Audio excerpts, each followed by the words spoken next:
So, if you're wondering, yes, this week, again, no live reactions, just the chapter reviews.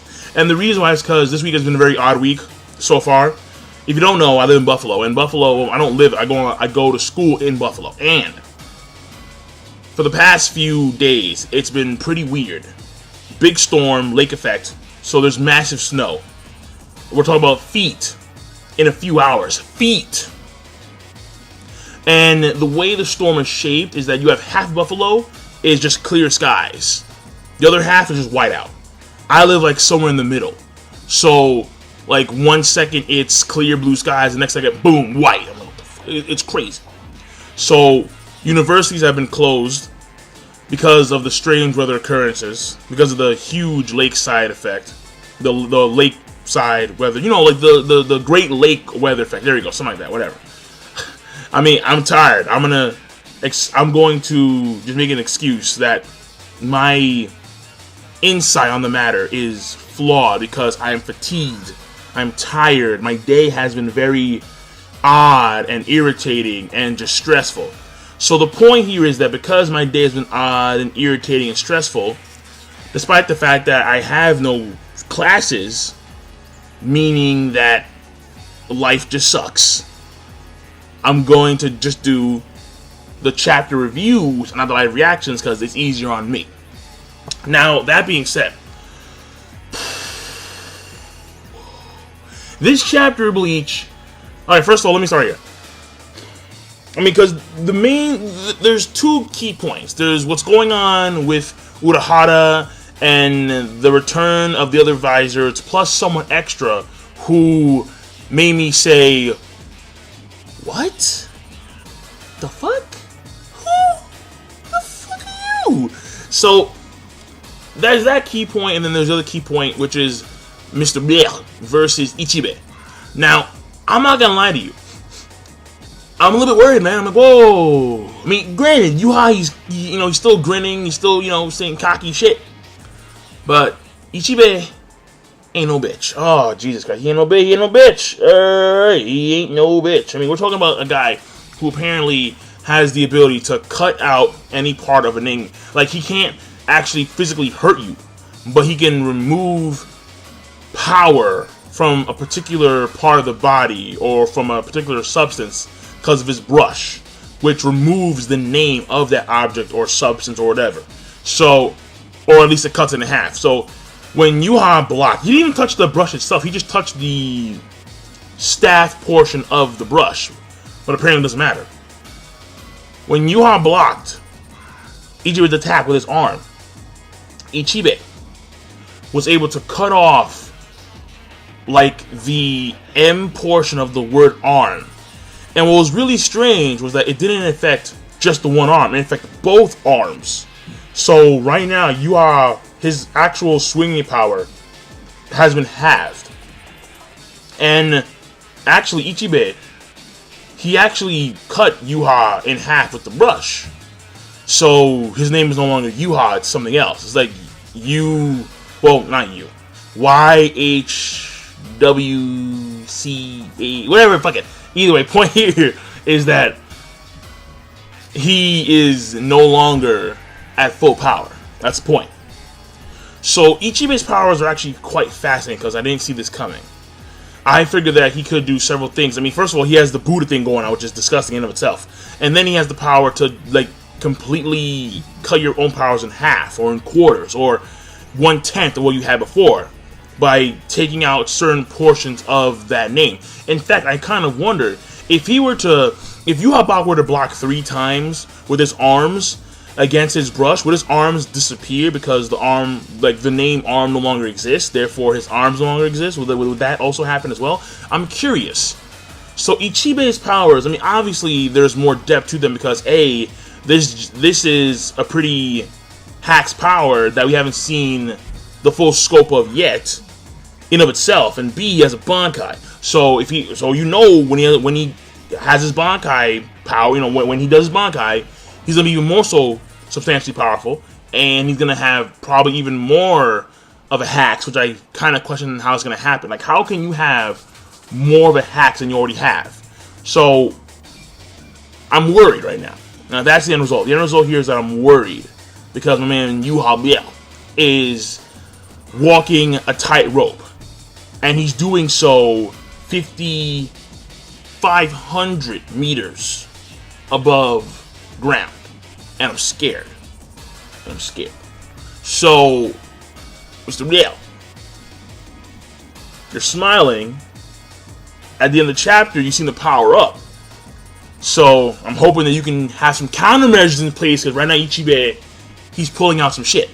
And they actually know each other from like a while back. I mean, like, it was already like, you know, hinted or stated in previous chapters, but now it's like full on, like they knew each other.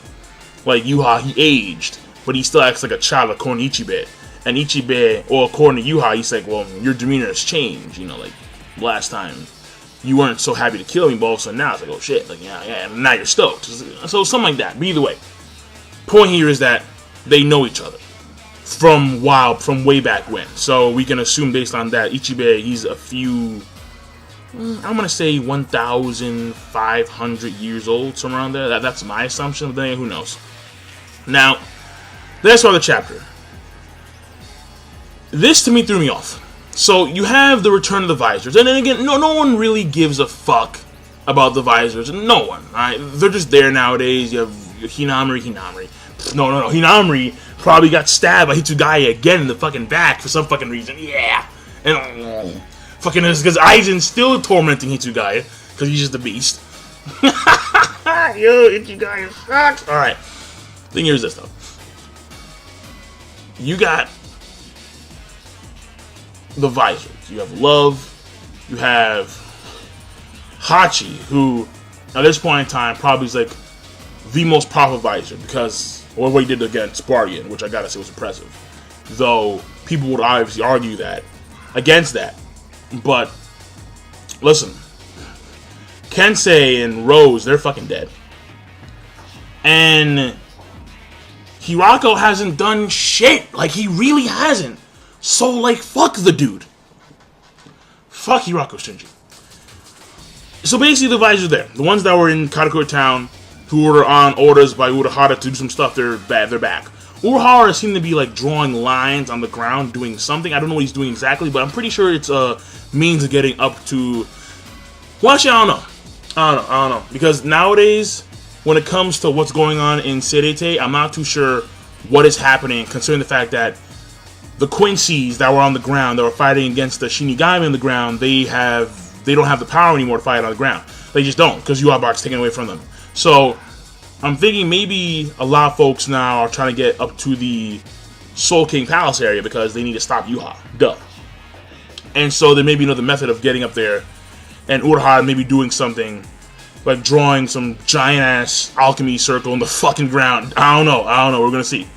Now, you have someone tag along with the Visor group.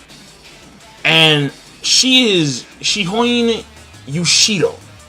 Apparently calls Yorichi like Ne-san. Just how you had, Rukia call Byakuya Ni-sama. This is Ne-sama. And apparently, she's the 23rd head of the Shihoin house, clan. And we all knew that the Shihoin clan was, their nobility. And they're known for having strange items. Like, remember how in Soul Society, Ichigo had the levitation cave thingy that was given to him by Yorichi? That was a Shihoin sacred item, something like that. It allowed him to float around in that area where normally you couldn't float around, even though now it seems like you can float around there because I guess Kubo changed the rules since Soul Society arc. I don't know. But point here is that was an item that he got from her because that belonged to her house. Apparently this chick brought like a shit ton of stuff. And I'm not gonna lie to you, her character introduction is weird. Like, she comes out of nowhere. Literally. And she's just tagging along like, oh, she's not here anymore, Ne-sama's not here anymore, no. She's crying. I'm like, wait a second. So, number one, you're just random as fuck. Understand that. You're really goddamn random. I don't know why you're fucking in this bitch. Number two, you're crying off the gate because Ne-san wasn't here. Which brings up number three, you're the fucking head of the clan. Like, why are you crying so easy? What the fuck? What? weird. This is a very, very strange occurrence of events. It's very odd. I don't know. So I'm not gonna lie. I'm thrown off. I'm thrown the fuck off. Like I was A-okay in my seat, just chilling, making my way downtown, and then fucking in comes this chick, and I'm off. I'm way off kilter. I was driving on the right side of the road, all of a sudden in the fucking middle of the damn street. I'm like, shit, I don't know what's happening right now. So, like, she's a very odd character. Because she's just random. She's very random. And also, what irks me is the fact that this random character, remember those two people? Okay, because this, where they are now, no one gives a fuck and no one knows. Remember the two random ass Shinigami when this arc first started? Like the random ass Shinigami. And like their captain, like their commander, was a dude that looked like Aizen with fucking glasses. I know you remember these guys. It was a dude and it was just a chick. I know, very vague shit. But these two random Shinigami, where they are now, again, no one knows, but they were just random. This chick is just like that. She's just random. And she's thrown into the story, and she appears to be more relevant in the story than fucking Grimjow. Where the fuck is Grimjow? Coobs! I have a fucking headache, man. I'm getting like pissed off right now. Because you have random ass people, random ass Shinigami getting more time than fucking Grimjow. Gonju is getting more time than Grimjow. Coobs! Coobs! What are you doing? Oh! Oh my god. Fucking goddamn Coobs. Alright. So, she brought some shit, obviously, for them to use. Them meaning mainly Yoriichi. And I'm assuming, actually I'm really hoping that among these godly gears, because that's what they're called apparently, according to Manga Stream. I think among Panda they were like weapons, or yeah, like I think among Panda they were referred to as weapons. I'm hoping among these godly gears, there's Yoriichi's Zanpakuto. Oh my god, people have been wondering for fucking ages. What the fuck happened to Yoriichi's Zanpakuto? Kubo, let's tie up some loose ends here. This is actually a good chance for Taite, even though she's random as fuck. It's a good chance for Taite Kubo to tie up some loose ends and deliver Yoriichi Zanpakuto in the form of her little sister, I suppose, the current head of the clan. So, again, Grimjow, tie up loose ends, please. And man, Yuha, yeah, my nigga Yuha, yeah, right now in trouble. But at the same time, he's not in trouble because he's badass. I don't know. So that's a chapter in of itself, and I'm done pretty much. I got nothing more to say. Nope.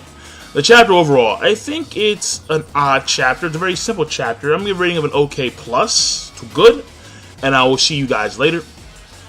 King of Lightning. Oh, and by the way, also in the chapter, one last thing. Based on Hinamari's comments, I keep on calling her fucking Hinamari, seriously. Hiyori's comments. It looks like Urahara had the intention of sacrificing Ichigo and company as a means of stalling, or just straight up dying as a means of slowing down the advance of Yuha. Which means that, because remember, Urahara, it seems as if like he's been up to the Royal Guard Palace before. He knows Ichibei, he knows Kirinji, he knows these people. So based on Hiyori's comments, as if like he was sending Ichigo and company up there as a means of just stalling Yuha and knowing that they may or may not die, means that he knows, or he has some inkling that Yuha is so much more powerful than the Royal Guard that they're just going to wind up dying anyway until they take the appropriate measures in place. So again, don't know if that's the case or not, because Aizen, he's apparently seen the Spirit King before, hasn't said shit, because Aizen's passed. Aizen, even though he's, at this point in time, irrelevant in the story right now, he is still the only character that we don't know that much about. Seriously. Like, Aizen has this forever veil of mystery about him, which is odd, but it's epic at the same time. It keeps him cool. I mean, Yuha, my nigga's awesome, but we know more about Yuha and his backstory and why he came to be what he is today, as opposed to someone like Aizen, who we have no idea why he did what he did. He just did it, and he did it slick back, like, fuck it, yo, yeah, what up, dog? So, I mean, that's what I'm thinking. That's what I'm, you know, my thoughts on the chapter. Chapter overall, once again, okay, plus the good. Now, I'll see you guys later. Rate the video, comment, subscribe. Peace. Have a nice day. Yada, yada, and so on and so forth.